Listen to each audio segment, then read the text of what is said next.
Hello everyone, this is Mario Guy 789. So, over the past month or so, I've seen that according to this graph, that my Star Wars Trilogy Arcade playthrough has gotten quite a bit of attention. As from when it was published last year, in just this past month, it's gotten over 400,000 views, and I've gained just about 500 subscribers. So I'd like to thank everybody for sticking around, or if you've just found me, thanks for coming along. But that's not what we're here to talk about today. I've actually been sitting on this video for quite a while because I have some issues with the video, and there are some common questions and comments that I see quite a bit. So I am going to sit down today and talk about a few basic things about this video and clear up some other things that I've actually had a couple problems with. So in today's video, I'll be answering a couple questions first, and as an added bonus, I will add a tutorial on how to set up the Supermodel 3 arcade emulator for playing Star Wars Trilogy Arcade, and I will be clarifying a couple things about the video itself. So, without further ado, let's move on to the first question. The first and easiest question to answer is this game being emulated? The answer is yes. The Star Wars Trilogy Arcade copy that I'm running is being emulated, but that is for a couple of reasons. The first reason is that this game was never released to home consoles or PC like its successor, Episode 1 Racer, was. There's a lot of speculation as to why that might have been. I've read in the comments that it was due to Episode 1, The Phantom Menace, being released around that time. The Star Wars Trilogy had just turned 20, and I'm not sure if they didn't want the Star Wars Trilogy Arcade to overshadow Episode 1, and as we all know, or most of us will know, Episode 1 was released to Nintendo 64, PC, and Game Boy Color. That could be a reason, I don't know, but that's not our main discussion here. This game is being emulated for also a second reason. The second reason is that this game is becoming increasingly harder to find and play in the wild. I started noticing that this game was going away quite a bit ago. And let's see, it was released in 1998 to coincide with the special edition re-release of Star Wars. And due to that, it was sort of a event thing. And when I came along, the game was already a year old. And by the time I started playing it, it was already 5 or so years old. And with that said, the age and relevance of this game isn't the sole factor for its disappearance. As I've seen in the comments that echo my experiences playing the game, the experience that you're going to have with this game is greatly determined by how well the joystick performs when you're playing. And a vast majority of those sticks are either completely busted and this machine is out of order, or they're in terrible condition in some form or another from years and years of play and use.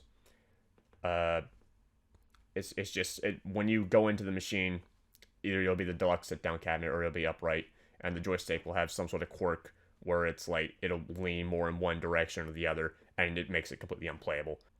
So, with that, let me answer the second question, which relates to the mouse and keyboard. Why do I use a mouse and keyboard? Doesn't that take the core challenge away from the game? And the answer to that is yes, the challenge is significantly reduced a lot by using a mouse and keyboard in light gun-based games and joystick-based games. There's not a lot of debate to be had about that because the original way to play the game is how the developers intended.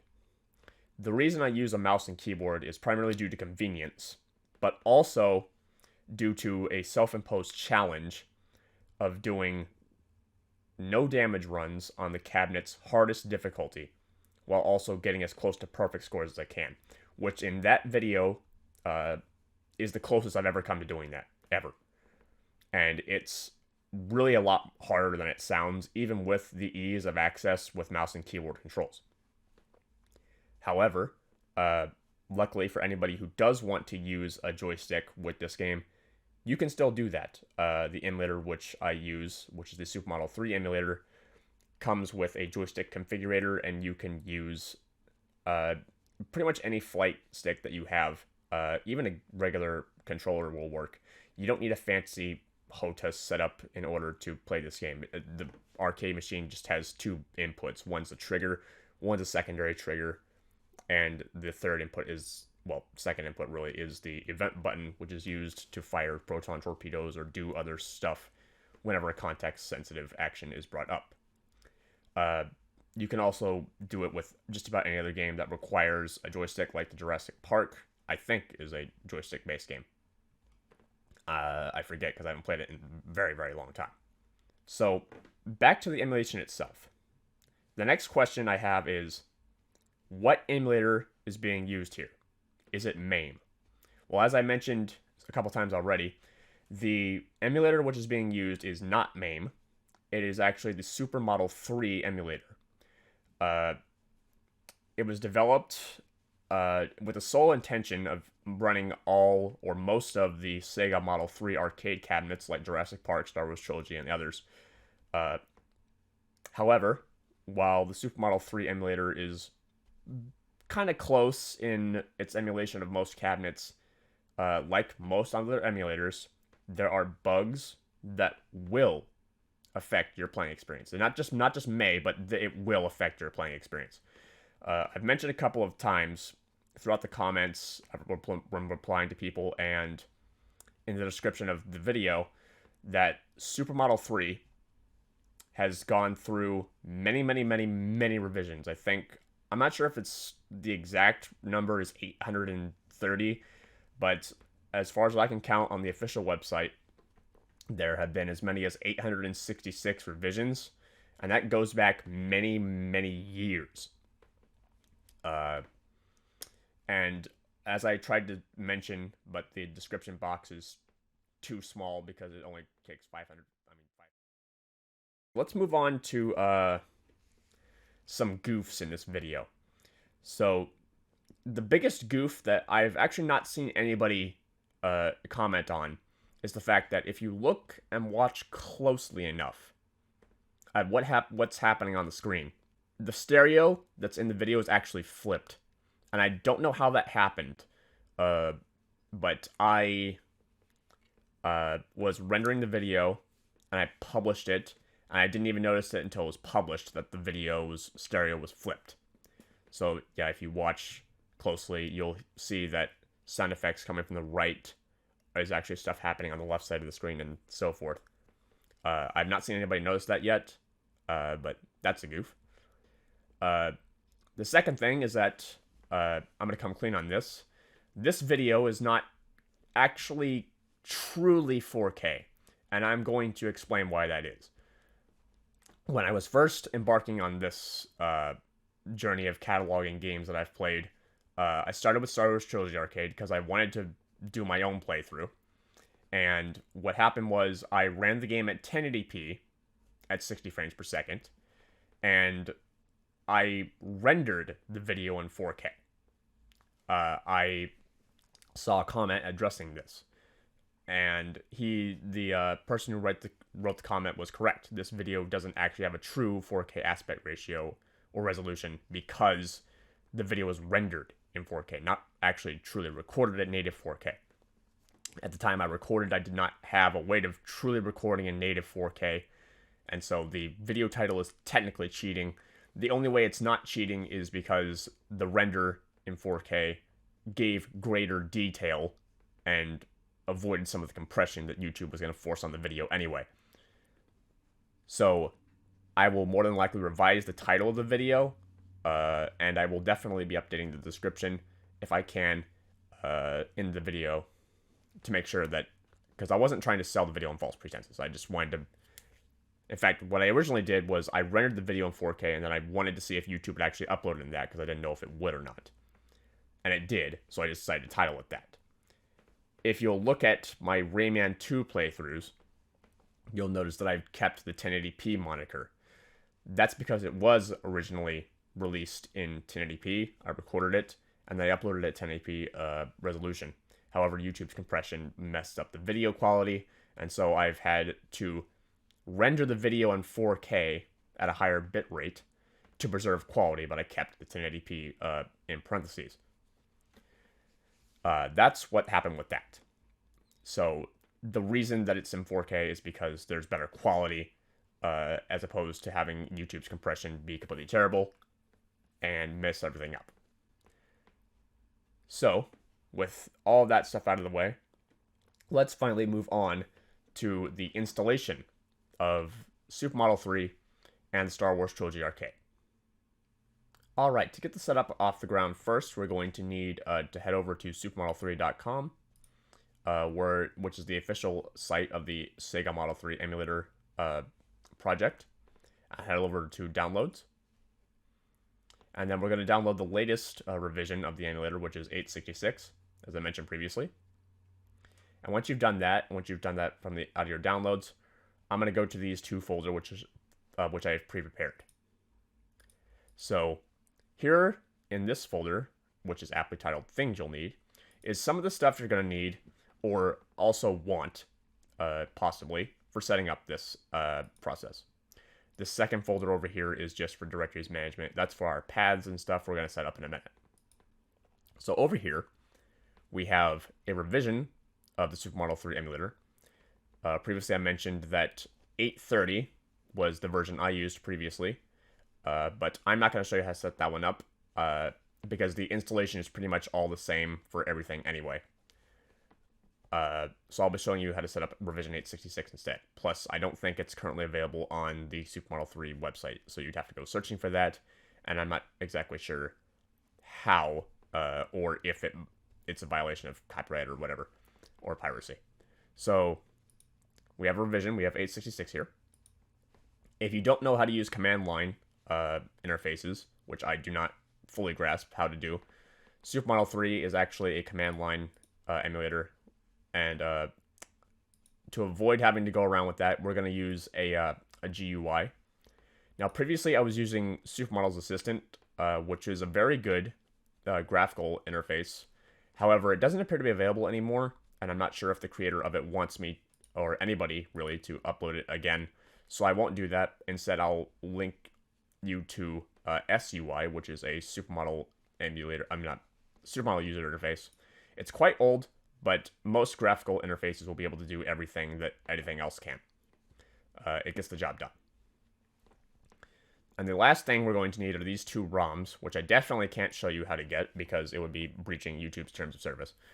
All I can say is you can find these with a simple search. You're going to need Star Wars Trilogy and Star Wars Trilogy A. So, the last thing you might want is the NVRAM for these titles.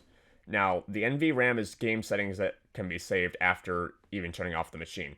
So, what people have done is actually saved the NVRAM of other versions of the game, such as the Japanese version, the US version, and the export version, and have made the settings available.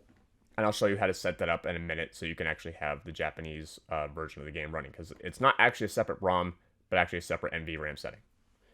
So first what we're going to do is copy these four things: SUI, a revision of the Supermodel emulator, Star Wars Trilogy, and Star Wars Trilogy A. We're going to copy those. And over here, whatever drive you're putting it in, whatever directory you're going to make it, I would suggest you create a folder called emulation if you have any other emulators or software or whatever. Put it in there, and in a subfolder called Supermodel 3. You don't have to do this, but this is what I do. We're going to copy and paste these things. And then just to keep it organized, I'm just going to leave everything in here for now. We're then going to extract, just with the basic Windows extractor, we're going to extract Supermodel 3 into this folder. You can check show files when complete. And as you can see, Supermodel 3 has been created and extracted into this folder. And Windows has shown us the folder inside. So now I will take the time to instruct or show you what's on the inside of this folder. We have the emulator application itself, 3 text documents, README, the license and the changes, the config folder, which has the Supermodel ini and the games directory list. The ini will be important in a couple minutes, but I will come back to that when it's time. The NVRAM, which is what this change is for. the ROMs directory and the saves, which is just for quick saving or save stating. So now what we're going to do is we are going to go into SUI, and we're going to just put that into the Supermodel exe directory. And finally, what we're going to do is we're going to put the SW Trilogy and SW Trilogy A ROMs into the ROMs directory. So now all the remaining stuff we can do in the Supermodel 3 folder here. So what we're going to do is open Supermodel UI. It's created a log, and also we can see that we have it here. This is your UI. There are other UIs available for Supermodel 3, but I'm just going to show you how to use this one. It's the most basic one to use. So here we can see that these are all the available cabinets for Supermodel 3 emulator.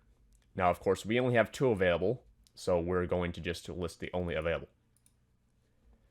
And here we can see Star Wars Trilogy Arcade and Star Wars Trilogy Arcade Revision A. You notice how they both say export. Don't worry about that. It's just English. So we can do... First, we're going to do this. We're going to go configure selected title. And here we have a couple of options. We can turn off the sound or adjust the sound volume. We can adjust or turn off the music volume. And we can adjust the rear front balance of the arcade audio. And here we can flip the stereo if you wanted to do that. On the second tab, we have for video. We can adjust the video resolution all the way up to whatever monitor resolution you have. Mine is 1920 by 1080. We can set a custom resolution. We can make the game go full screen. We can enable widescreen. We can throttle, which I'm not exactly sure what that does. We can show FPS when you're not in full screen. And we can use VSync, which I will just leave on for demonstration purposes. Now, earlier, when I was discussing why, in the description of my original video, why I didn't use the widescreen patch, is because what this basically does is it does fill the entire area of the screen, but the reason I don't use it is because really what that means is these games were meant to be run in a 4:3 ratio, and so anything that's in 16:9 is basically stuff that's not rendered, and so it'll just look odd when it's stuff is just on the side of the screen not being rendered at all, like the TIE bombers at the end of Endor Space. We're not going to worry about this part of the machine settings. And finally, over here, we have the folders directory just showing you where everything is. Here we have the shaders stuff in case you wanted to use that. I'm not exactly sure how to do that, and I've never actually done it before, so we're going to click Save. And then we're going to run the Star Wars Trilogy Arcade base ROM just once. And as you can see, it says wait, set up this feedback lever. So it is now time to note that Supermodel has 4 defined buttons for coins and test menu options. So keys 5 and 6 are your test menu options, and 3 and 4 are your insert coins. So to exit this menu, we're just going to press 6, which is the primary test entrance button, and 5 will scroll through all these options. We're not going to worry about any of these other options except for calibration test and game assignments. So first, we're going to go to calibration test, and we're going to flip the joystick lever from up, up, down, down to up, down, down, up. And I will tell you why that is in just a moment. Next, we're going to go to game assignments. And we can see there's a couple options here. The country on export. We can't actually change that inside this menu. That's what the NVRAM is for. We have the advertised sound, which is just the attract if you wanted to play it in the arcade and let people know it's there just by hearing it. You can have that. Here we have the difficulty select, which you can set between 5 different difficulties. We have very easy, easy, normal, hard, and very hard, which is what I play on. And finally, we have these 2 final options, which is feedback lever and cabinet type. Currently, whenever you set up the Star Wars Trilogy ROM for the first time, every single time it will be set to deluxe. You're going to want to change that to upright or U/R. And then we're going to exit. And then we're going to exit the test menu. And then the game will start.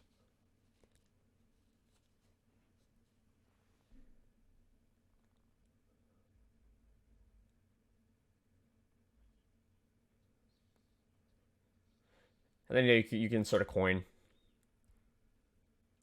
And now you'll notice that the mouse axis is actually inverted.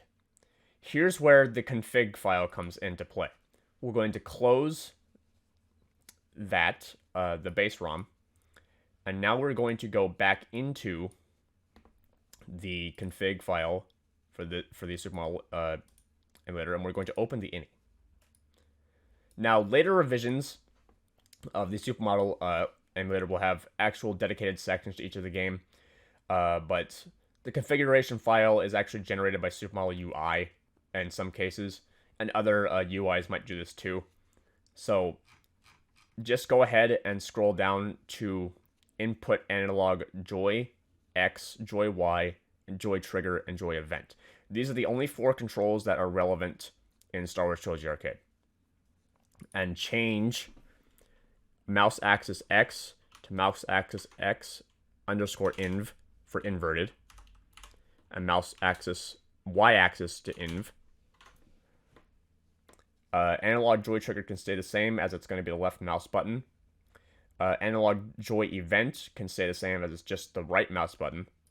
However, if you want to fire faster, you can always add the line input analog joy trigger 2, an equal sign, quotes, key, and an I use space, all in caps.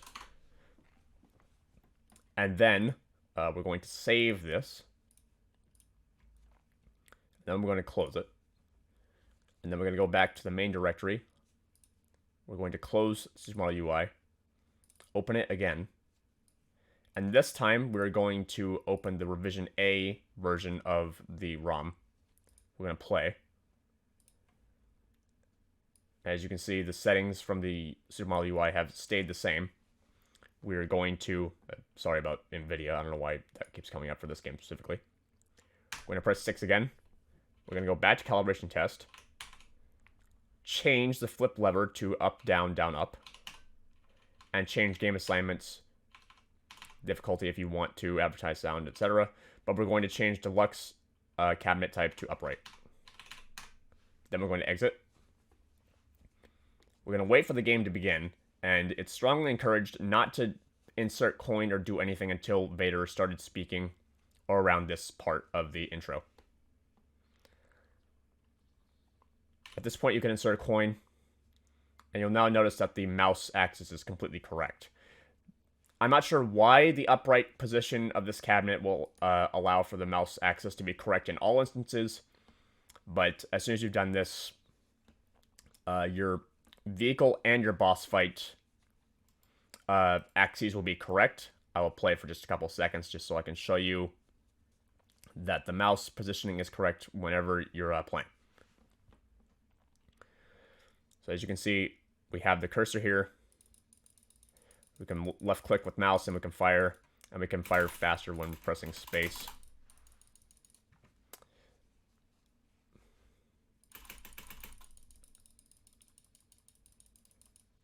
That's not my best play, but anyway, you get the point. So that's how to configure all the basic stuff in this game. I'll probably update the description or put some text on the screen to show what the correct way to set up the second analog joy input is, because I don't think I did it correctly, but if you do it that way, it will work. But I will update with text on the screen here. So, last thing we can do is we can change the NVRAM for these games. So we're going to close Supermodel UI. And if you can find the NVRAM for the Star Wars Trilogy Arcade, we're going to go into the NVRAM, and you'll notice that there's 2 different NVRAMs. One for Star Wars Trilogy Revision A and Star Wars Trilogy Base ROM. We're going to copy this in case it happens to get lost or something. I like to create a folder called Backup NVRAM. and paste it. And the reason you do this is just to keep the original settings of the game. You can, of course, change the settings in the new NVRAM, but since it's new NVRAM, it'll delete all of your high scores and you'll reset the settings of the cabinet. So we're going to delete that. We're going to remove it. And then we're going to grab whatever region you want. There's Japan, USA, and export. Of course, all of these options can be changed within the cabinet itself, but we're going to extract Star Wars Trilogy from Japan hardest. And then we're going to run the game again.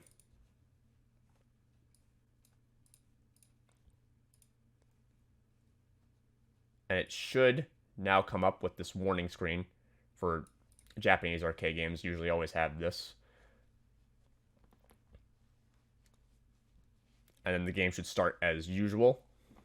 But first we're going to go back to the test menu because since it's a new NVRAM, the settings will have been reset. We're going to flip the lever up, down, down, up, and change the game assignments to cabinet type upright. And since you don't actually have to change your configuration any, that can stay the same because that's just general settings for all the games. And now you can see the Japanese version is completely loaded. Essentially, that's everything you need to do in order to set up this game. If you can find the NVRAM somewhere, along with the ROMs for the game, you can pretty much do all of this just with this simple UI here. If you don't know how to use command line, this makes it a lot simpler to just run and use because it just is. At least for me, it is. But yeah, that's really just how you set up the game. This is a long video, but hopefully it was worth all the explanation I gave. Hopefully you guys enjoyed this. And I hope to see you guys next time when I continue playing Spider-Man. And in the future, I intend to play different games, not just for PC. But we'll cross that bridge when we come to it. Thanks again, you guys. And you all have a great rest of your day. And I will see you next time.